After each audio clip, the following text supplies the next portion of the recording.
I'm Mark, 58 years old, and I never thought my own daughter would look me in the eyes and say those words. You're not my real father. After 15 years of bedtime stories, soccer games, and being there for every milestone, hearing Emma say, "This crushed me." Her mother had remarried, and suddenly I was being compared to her stepfather. "John buys me things you never would," she said coldly. "He's a better dad than you'll ever be." I stood there speechless as my world collapsed around me. Before I tell you what happened next, let me know where you're watching from and hit that subscribe button if you've ever had someone you loved choose material things over your years of dedication and sacrifice. My journey with Emma began when she was just 3 years old. I met her mother, Diane, at a friend's barbecue in the summer of 2008. Diane was a single mother, struggling to make ends meet, working 2 jobs while trying to raise her daughter. Emma was a shy, curly-haired toddler who hid behind her mother's legs when I first tried to say hello. I wasn't looking for a ready-made family at the time. At 43, I had focused on my career as an architect, building a stable life, but never finding the right person to share it with. Something about Diane's determination and Emma's sweet smile pulled me in, though. Within months, I was helping Diane pick Emma up from daycare and reading bedtime stories. When Emma was 4, she had a terrible case of the flu. I remember staying up all night with her, wiping her forehead with a cool cloth as her fever spiked. Diane had to work the night shift at the hospital, and I volunteered to take care of Emma. That was the first night Emma called me Daddy. The word hit me like a bolt of lightning. I wasn't her biological father. That man had disappeared before Emma was even born. But in that moment, I knew I wanted to be her dad in every way that mattered. Diane and I married when Emma was 5. The wedding was small, just close friends and family in my backyard. Emma was the flower girl wearing a white dress with a crown of daisies in her hair. During the ceremony, I made vows not just to Diane, but to Emma as well. I promised to love and protect her, to be the father she deserved. The early years were beautiful. We moved into a modest home in a good school district. I worked hard at my architecture firm, while Diane went back to school to finish her nursing degree. Money was tight, but we were happy. Emma thrived in her new school, making friends easily, and developing a passion for soccer and science. I never missed a game or science fair, rearranging my work schedule to be there for every important moment. When Emma turned 8, I legally adopted her. Her biological father had signed away his parental rights years earlier, never having shown any interest in being part of her life. The day the adoption was finalized was one of the proudest days of my life. Emma bounced up and down in excitement, telling everyone at school that she had a real dad now, forever and ever. Those years weren't without challenges. Emma went through phases of asking about her first dad, wanting to know why he hadn't wanted her. These conversations broke my heart, and I always tried to be honest without demonizing the man. "Sometimes people aren't ready to be parents," I would tell her, "but that doesn't mean it was your fault. I'm so thankful he made choices that allowed me to be your dad." As Emma entered middle school, things began to change. Diane had completed her degree and landed a well-paying job at a prestigious hospital. Our financial situation improved dramatically, but our time together decreased. Diane took more shifts, often working overnight, leaving Emma and me to have daddy-daughter evenings with homemade pizza and movie marathons. Looking back, I can see that was when the cracks began to form in our marriage, though I didn't recognize it then. Diane and I were like ships passing in the night, exchanging quick updates about Emma's activities and household needs, but rarely connecting on a deeper level. The summer before Emma started high school, Diane dropped a bombshell. She wanted a divorce. She claimed we had grown apart, that she needed something more than our quiet life together. I was blindsided. I had thought we were just going through a busy phase, that things would settle down eventually. I begged her to try counseling to fight for our family, but her mind was made up. The hardest part was telling Emma. At 14, she was old enough to understand what was happening, but still young enough to believe that love should conquer all. "Why can't you fix it?" she asked, tears streaming down her face. "You always fix everything, Dad." That night, I held her while she cried, making promises that we would always be family, no matter what happened between her mother and me. The divorce was finalized quickly. Diane and I agreed to joint custody, with Emma spending weekdays with her mother and weekends with me. I moved into a 2-bedroom apartment nearby, making sure Emma had her own space decorated just the way she liked it. I was determined to minimize the disruption to her life, to show her that my love for her hadn't changed. For the first few months, our new arrangement worked relatively well. Emma seemed to adjust, throwing herself into high school activities. She joined the soccer team and the debate club, excelling in both. I attended every match and tournament, cheering from the sidelines, even when Diane couldn't make it due to her work schedule. Then John entered the picture. I first heard about John from Emma during one of our weekend visits. "Mom's friend came over for dinner again," she mentioned casually. "He brought me a new pair of soccer cleats, the expensive kind that all the varsity girls have." Something about the way she said it made my stomach knot. The cleats had been on Emma's wish list for months, but at $200, they were an extravagance I had asked her to wait for until her birthday. I forced a smile and asked, "Oh, that was nice of him. What's his name?" "John," she replied suddenly, very interested in her phone. "He works at the hospital with Mom. He's a surgeon." Over the next several weeks, John's name came up more frequently. He took Emma and Diane to a concert I knew had been sold out for months. He helped Emma with her science project, using resources from the hospital lab that gave her a clear advantage over other students. Each mention was like a small paper cut, individually insignificant, but collectively painful. I tried to discuss it with Diane during one of our custody exchanges. "Emma talks a lot about this John guy," I said, aiming for a casual tone. "Seems like he's spending a lot of time with her." Diane's face softened in a way it hadn't for me in years. "John's good with her," she said. "He really makes an effort to connect with Emma. I think it's serious between us." 4 months after our divorce was finalized, Diane announced that she and John were engaged. Emma called me that night, bubbling with excitement. "Mom and John are getting married. And guess what? We're moving to John's house. It's huge, Dad. I'll have my own bathroom and a walk-in closet. And there's a pool." I gripped the phone tightly, trying to sound supportive, while my world tilted sideways again. John lived in an exclusive neighborhood across town, at least 30 minutes from my apartment. I worried about how this would affect our custody arrangement, about seeing Emma less. My fears were justified. Within weeks of Diane and John's wedding, the requests for modifications began. Emma had equestrian lessons on Saturdays now. John's wedding gift to her was horseback riding lessons at an elite stable. Sunday brunches with John's extended family became a regular occurrence. Bit by bit, my time with Emma eroded. I tried to compensate by making our time together special. I took her hiking, helped with homework, cooked her favorite meals.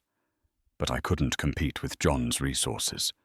He took her on skiing trips to Colorado, bought her a MacBook Pro when her old laptop was perfectly fine, promised her a car for her 16th birthday, a full year away. The shift in Emma's attitude was subtle at first. She began comparing her life at Diane and John's house to her time with me. John's house had a home theatre. John's house had a chef who came in on weekends. At John's house, she never had to do chores because they had a cleaning service. I tried to use these moments as opportunities to teach values I thought were important. It's good to know how to take care of your own space, I explained when she complained about having to help with dishes. Being able to do things for yourself makes you more independent. Emma would roll her eyes. That's just what people without money say to feel better about not having nice things. Each comment stung, but I tried not to show it. I reminded myself that she was 15, navigating a complicated family situation and being showered with material things she'd never had access to before. Of course she was dazzled.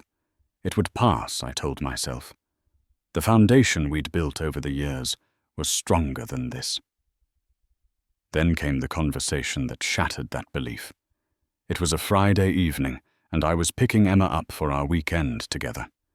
I'd been looking forward to it all week, had taken Monday off, so we could have a 3-day weekend. I'd planned a camping trip to the state park, something we'd done every year since she was 7. Emma came to the car with a sullen expression, tossing her overnight bag in the back seat without a word. "Everything okay?" I asked as I pulled away from Diane and John's sprawling Tudor home. "I can't go camping this weekend," she said, not looking at me. "Ashley's having a Sweet 16 party on Sunday, and it's at the country club. John's already arranged for me to get my hair and nails done on Saturday." I gripped the steering wheel tighter. "Emma, we've been planning this trip for weeks. You know how important our camping tradition is to me." "It's just camping, Dad," she snapped. "We sit in the dirt and cook on a fire like it's the Stone Age. Ashley's party is going to have a DJ and a chocolate fountain." I took a deep breath. "I understand you want to go to Ashley's party, but we made plans. You made a commitment." "Well, I'm unmaking it," she said. "John says I shouldn't have to miss important social events just because of custody schedules. He says I'm old enough to have a say in where I spend my time." The casual way she dismissed our plans hurt, but it was the mention of John's opinion on our custody arrangement that truly angered me. "John doesn't get to make those decisions," I said, my voice sharper than intended. "That's between your mother, you and me." Emma crossed her arms. "John says you're just bitter because he can give me and Mom the life you never could." I pulled the car over, too upset to keep driving. "Emma, that's completely unfair. I've always given you and your mother everything I could." "Well, it wasn't enough," she shouted. "Mom was unhappy for years. You were too boring, too safe, too ordinary. John makes her laugh. He takes us places. He doesn't worry about budgets and saving for the future all the time." I sat in stunned silence, her words cutting deeper than she could know. Had Diane really been unhappy for years?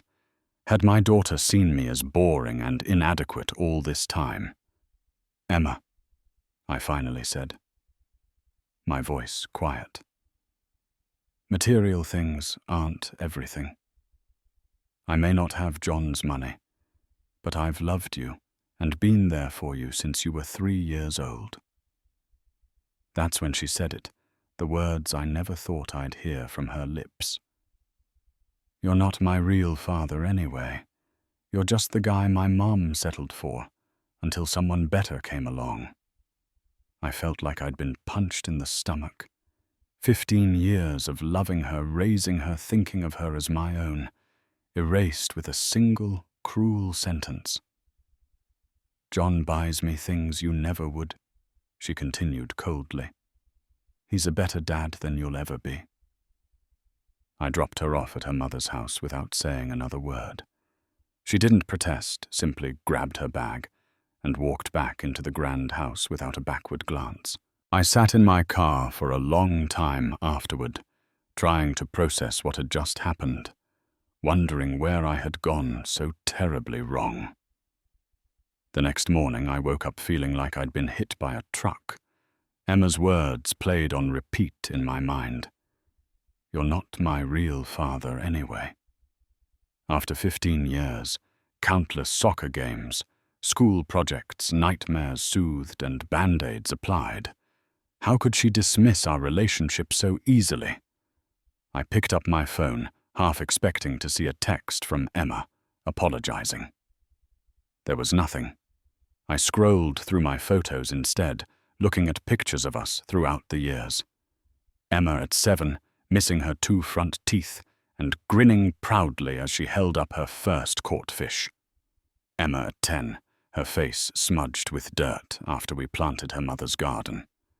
Emma at 13, accepting a debate team trophy while I cheered from the audience. Had those moments meant nothing to her? Was our entire relationship so easily discarded now that a wealthier option had appeared? I called my friend Michael, who had gone through a divorce a few years earlier. "I don't know what to do," I admitted after explaining the situation. "I feel like I'm losing her." "Give her space," Michael advised. "Teenagers say awful things they don't mean. Don't chase her or try to compete with super stepdad. Just keep being consistent. Keep showing up."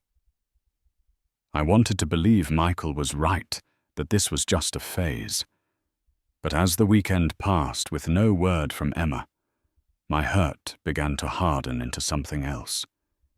If she didn't see me as her father after all these years, after all I'd done, then maybe I needed to stop torturing myself, trying to be something she didn't want.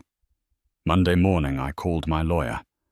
"I want to know my options," I told her, "regarding the custody agreement." My lawyer was blunt. "You legally adopted Emma.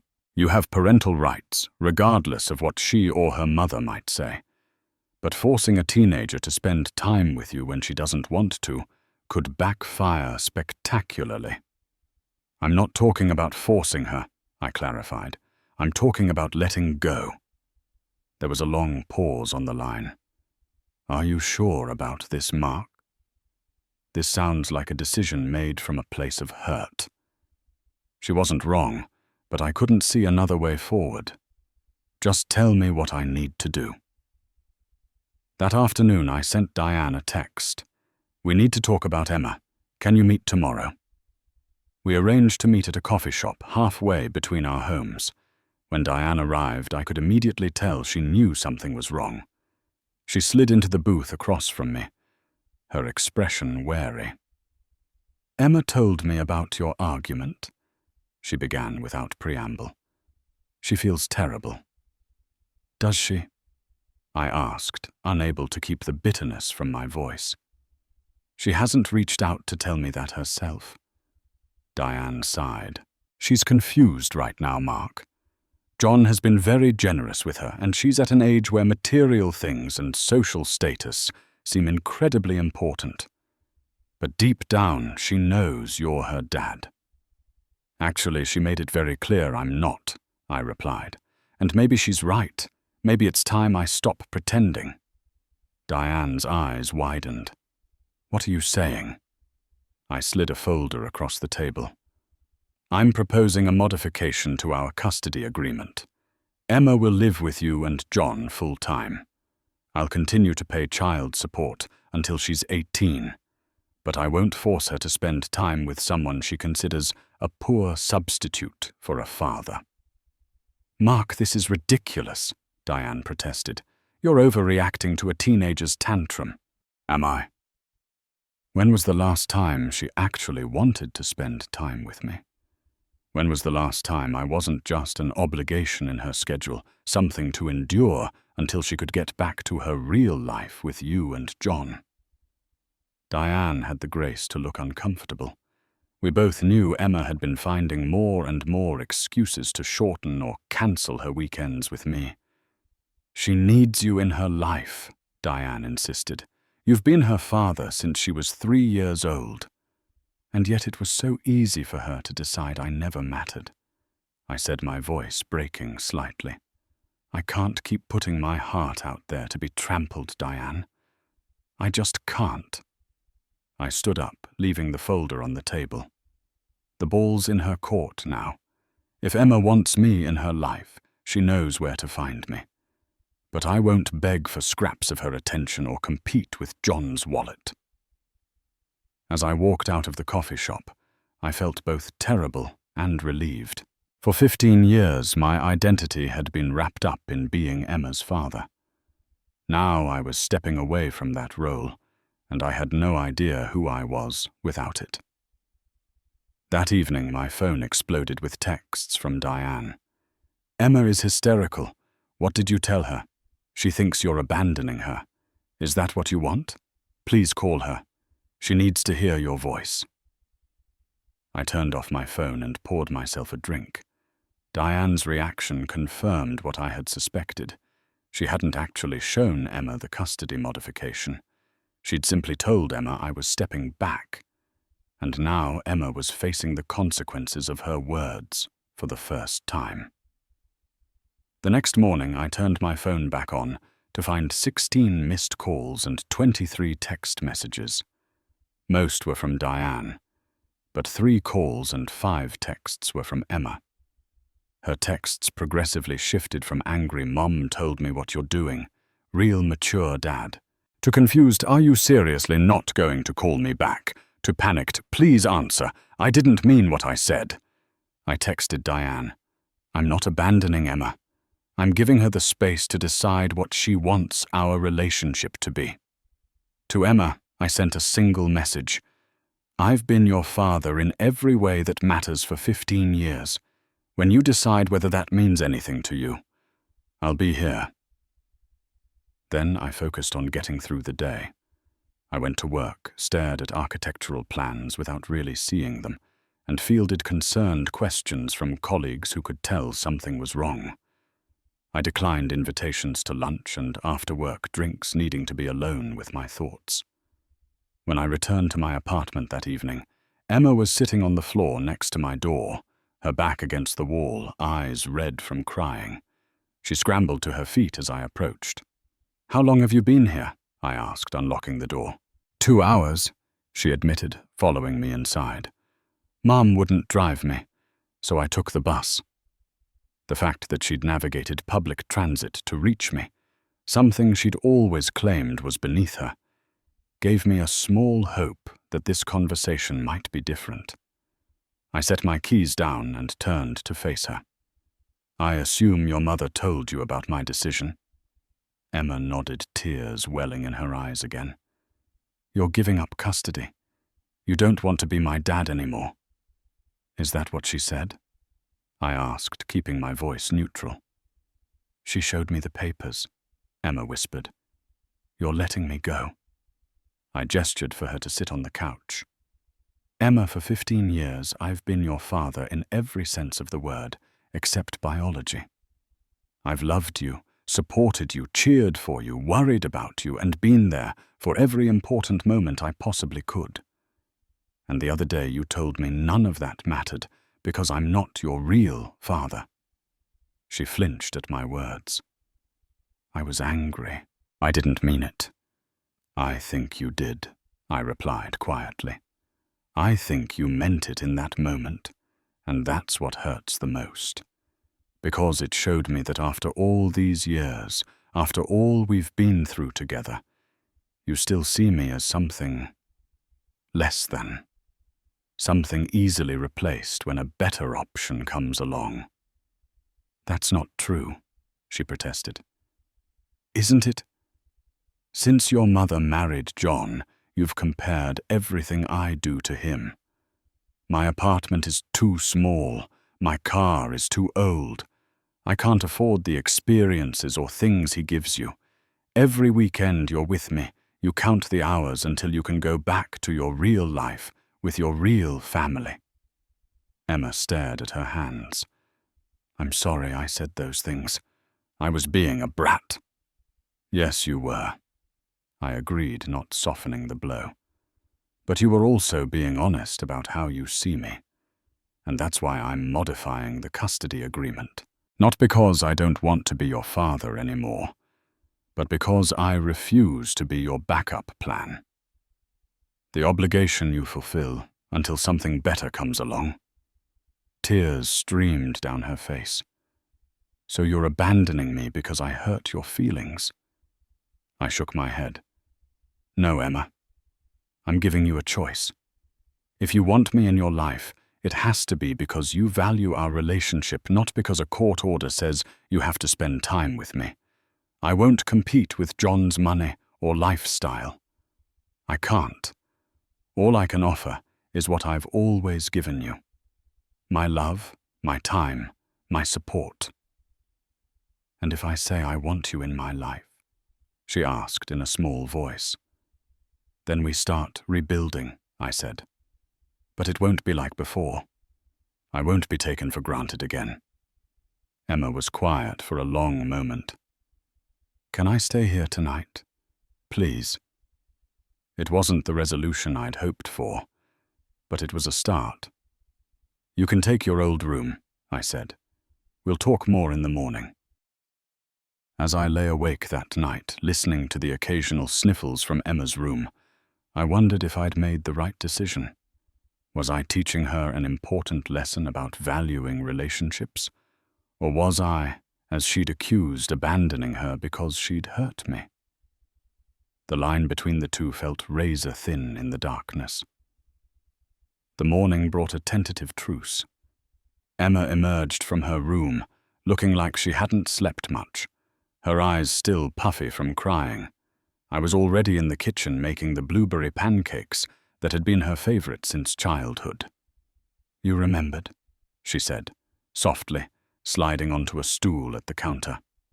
Of course I did, I replied, flipping a pancake. I remember everything about you, Emma. Your first word was book.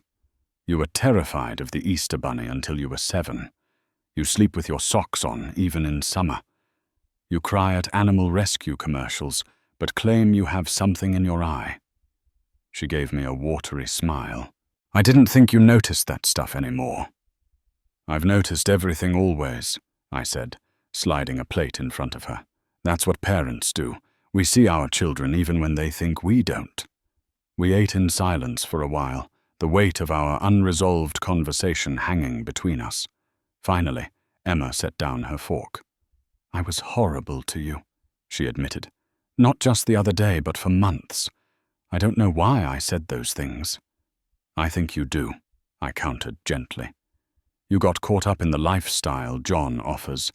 The big house, the expensive gifts, the social connections. It's seductive, especially at your age. Emma nodded slowly. It was like suddenly stepping into a movie. Everyone at school was jealous when they found out my stepdad was John Mercer. People who never talked to me before wanted to hang out, and he kept buying me things, expensive things, without me even asking. And I couldn't compete with that, I said, stating the obvious. I didn't think of it as a competition, Emma protested, then stopped herself. At least I didn't think I did. But I guess I was comparing you guys all the time. It's natural to compare, I acknowledged, but it hurt to hear you decide he was the better father just because he has more money. Emma poked at her remaining pancake. John's nice to me, and I like the things he buys me. But, she hesitated, but what? He's not you, she said in a rush. He never asks about my day or helps with my homework. He doesn't know my friends' names or remember which ones I had fights with. When I got a B+ on my English paper last week, he just asked why it wasn't an A. I felt a small vindication hearing this, but kept my expression neutral.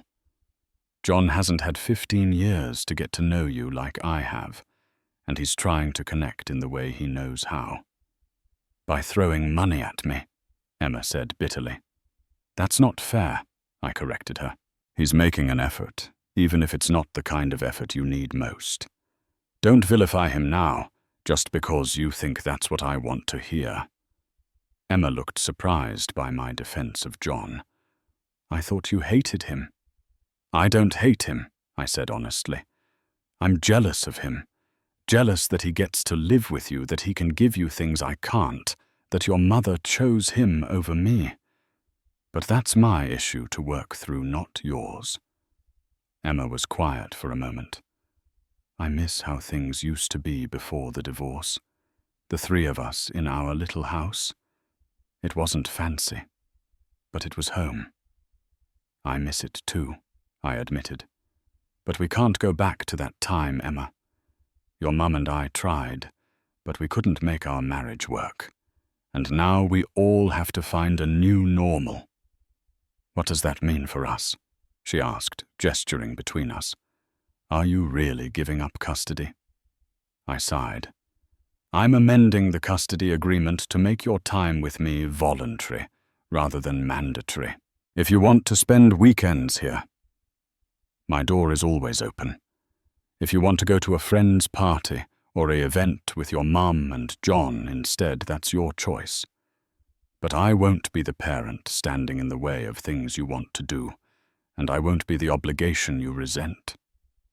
So I decide when I see you, Emma asked, sounding uncertain. Within reason, I clarified. You're still a minor, and there are still rules. But yes, I'm putting the ball in your court, because forcing you to spend time with me when you'd rather be somewhere else isn't good for either of us. Emma nodded slowly, processing this. What about child support? Mum said you're still paying that. I am, I confirmed. My financial responsibility to you doesn't change because our time together might. I committed to supporting you until you're 18, and I'll keep that commitment. Even though I was awful to you. Even then, I said firmly. Love isn't conditional, Emma. It doesn't disappear when things get hard or when people make mistakes. But relationships have to be built on mutual respect and effort, and that's what was missing. Emma pushed her plate away, looking troubled. If I say I want to stay with Mum and John full time, will you be sad? The question hit me like a physical blow, but I forced myself to consider it honestly. Yes, I admitted. It would break my heart, but I would respect your decision because I want you to be happy. And if I want to keep spending time with you, if I want you to still be my dad, then we start over, I said. We rebuild our relationship, but with clearer boundaries and expectations on both sides. Emma twisted her napkin in her hands. I don't deserve another chance, not after what I said. I reached across the counter and took her hand. Everyone deserves another chance, Emma, especially a teenager who got caught up in a complicated family situation. I'm not perfect either.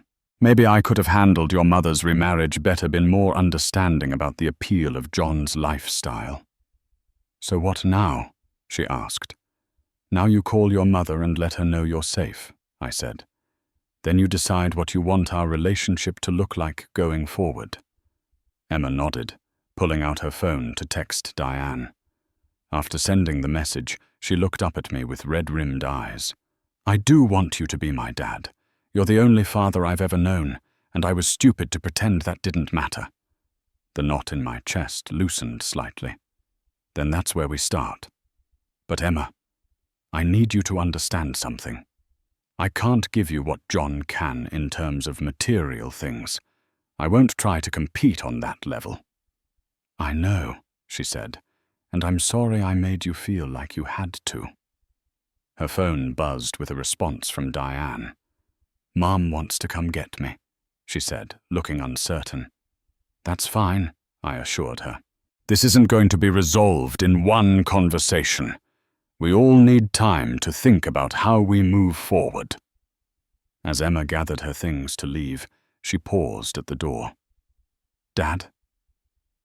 The word which I'd feared I might never hear from her again made my heart clench. I'm really sorry. I love you. I love you too, I replied. Always have, always will. After Emma left with Diane, I sat alone in my apartment, emotionally drained but cautiously optimistic. The road ahead wouldn't be easy. There would be more difficult conversations, more negotiations between all the adults in Emma's life, more teenage mood swings and challenges. But for the first time in months, I felt like we had a chance at building something real, something based on choice rather than obligation. My phone pinged with a text from Emma. "Can we do movie night on Friday, just the two of us?" I smiled as I typed my response. "I'd like that. Your pick this time." It was a small step, but in the right direction. The next few weeks were a delicate dance as Emma and I began to rebuild our relationship. True to my word, I didn't push for her time or attention, instead letting her take the lead. She chose to spend Friday nights and Saturdays with me, returning to Diane and John's on Sunday mornings, a compromise that allowed her to maintain her social life while still making me a priority. Our first movie night was awkward at first, both of us hyper-aware of our recent conflict. We sat at opposite ends of the couch, the bowl of popcorn between us like a buffer. The movie, a science fiction film she'd chosen, played almost unnoticed as we each stole glances at the other, trying to gauge where we stood. Halfway through, Emma suddenly paused the movie. "This is weird," she said bluntly. "We're acting like strangers." I couldn't help but laugh at her directness. "Yeah, we are. Any suggestions?" Emma scooted closer, tucking herself against my side like she used to when she was younger. "Let's just be us again," she said simply. That night marked a turning point. We still had moments of tension and uncertainty, but there was an honesty between us that hadn't existed before. Emma stopped pretending that John's lifestyle wasn't appealing, and I stopped pretending it didn't bother me to hear about it. Instead, we acknowledged these feelings and worked around them. The amended custody agreement was finalized without drama.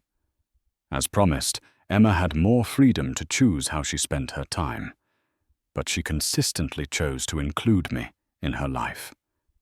She even invited me to her soccer matches again, something that had fallen by the wayside in recent months. At one such game, I found myself sitting in the bleachers next to John, an arrangement that would have been unthinkable weeks earlier. We exchanged awkward nods before focusing on the field where Emma was playing midfielder. "She's good," John commented during a lull in the action. "Really good.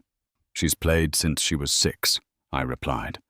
"Never wanted to try any other sport." John nodded, clearly uncomfortable. "Look, Mark, I know things have been tense.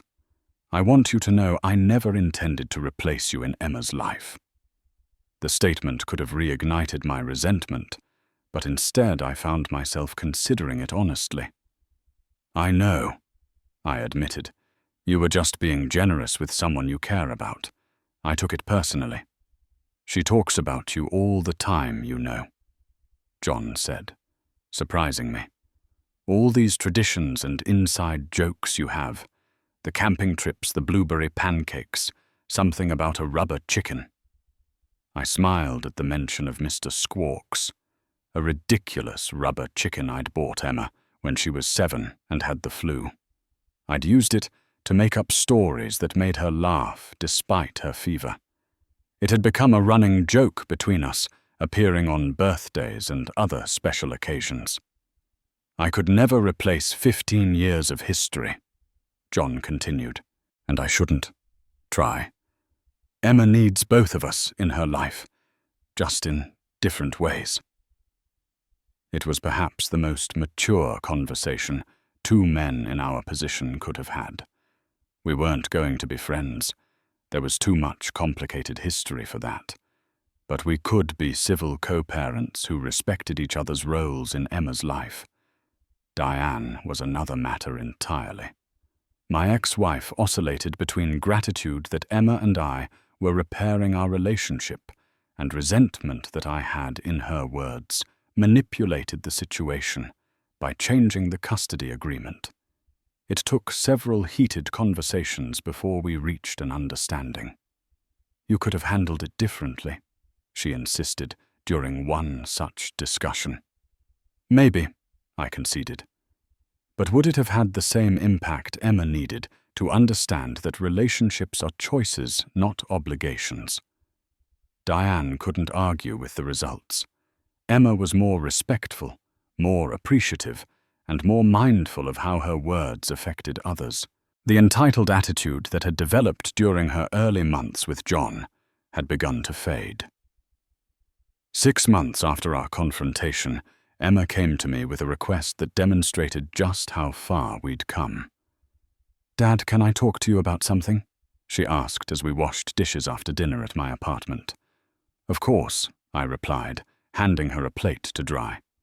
"I've been thinking about college," she began. "John offered to pay for anywhere I want to go. Ivy League, overseas, whatever." I felt the familiar twinge of inadequacy, but pushed it aside. "That's very generous of him." Emma nodded. "It is.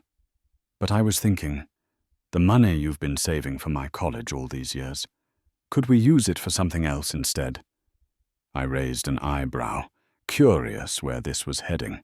"What did you have in mind? Remember how we always talked about taking that cross-country road trip after I graduated high school, hitting all the national parks, staying in those weird roadside motels, eating at diners with the best pie?" I stared at her, surprised she remembered a plan we'd discussed years ago, long before the divorce. "I remember. I'd rather do that with you than go to some fancy school just because John can afford it," she said. "State University will give me a great education, especially if I get that soccer scholarship I'm working toward, and the trip would be something special, just the two of us." I set down the dish I was washing and turned to face her fully. "Emma, are you sure an Ivy League education is a tremendous opportunity?" She shrugged. "Maybe. But I've learned something important these past months. Experiences with people you love are worth more than any material thing or status symbol. You taught me that even when I was too caught up in John's world to see it." In that moment, I knew we had truly turned a corner. The hurt and resentment that had clouded our relationship had finally cleared, replaced by a deeper understanding and appreciation on both sides. "I think a road trip sounds perfect," I said, my voice thick with emotion. "We'll start planning it next week." Emma smiled, and I saw in her expression the little girl who had once called me Daddy, for the first time the child I had raised and loved as my own. Biology hadn't made me her father. Love, time, commitment, and now choice had done that. That night, as I drove her back to Diane and John's house, Emma asked a question that caught me off guard. "Dad, do you regret adopting me? After everything that happened?" I pulled the car over so I could look her in the eyes when I answered. "Not for a single second. Being your father is the greatest privilege of my life, Emma. Even with all the difficult moments, I would choose it again in a heartbeat." She nodded, satisfied with my answer. "Good. Because I would choose you, too. I do choose you." Those 4 words, "I do choose you," healed something in me I hadn't realized was still broken. My daughter, now old enough to understand what family truly meant, had looked at the options before her and actively chosen to keep me in her life. Not out of obligation or habit, but out of love and appreciation for our shared history. As I watched her walk into her mother's house, I realized that sometimes the hardest parenting decisions are the ones that require us to step back and let our children make their own choices. By giving Emma the freedom to determine what our relationship would be, I had given her the opportunity to discover its true value on her own terms. It's been 2 years since that pivotal conversation when Emma told me I wasn't her real father. She's 17 now, preparing for her senior year of high school and looking ahead to college. The road hasn't always been smooth, what families ever is, but we've navigated it together with a new understanding and respect. Emma divides her time between her mother and John's house and my apartment based on her own schedule and desires rather than a court-mandated calendar. Sometimes that means I see her more than I would have under the old arrangement.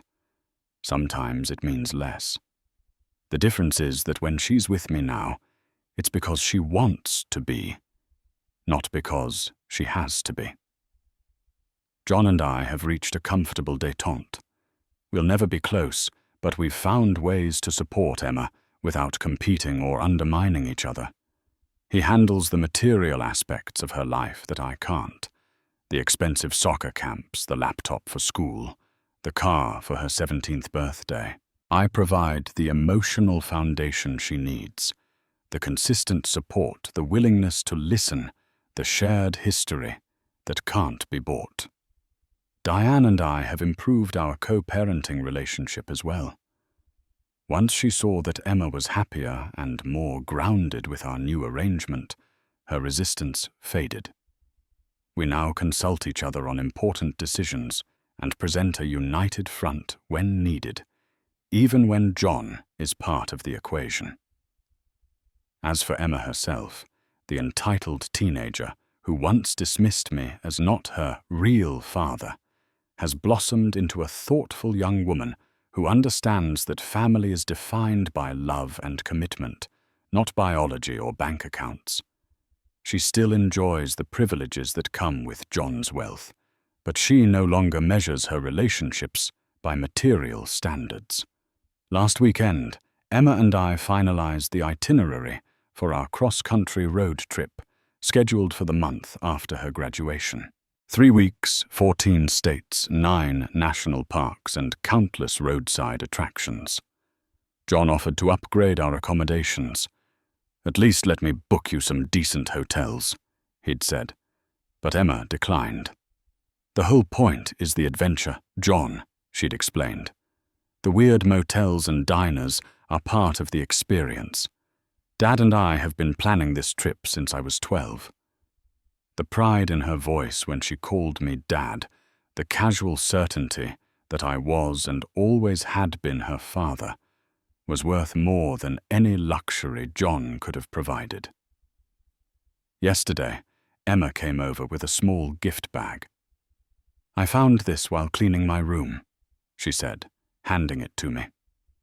Inside was Mr. Squawks, the rubber chicken from all those years ago, now faded and a bit cracked with age. "I thought he should come on our road trip," she said with a smile. "For good luck." I looked at my daughter, because she is and always will be my daughter regardless of biology, and saw in her the culmination of 15 years of love, patience, mistakes, and growth. The journey hadn't been easy, but it had been worth every moment. Have you ever had to step back from someone you love to help them appreciate what they have? Did setting boundaries actually strengthen your relationship in the end? Leave a comment below sharing your experience. And if this story resonated with you, please hit that like button and subscribe to hear more real-life lessons about family love and what it truly means to be a parent. Remember, sometimes the hardest choice, letting go, can lead to the outcome you most desire being chosen in return. Thank you for listening, and may you find the courage to stand firm in your own relationships when necessary.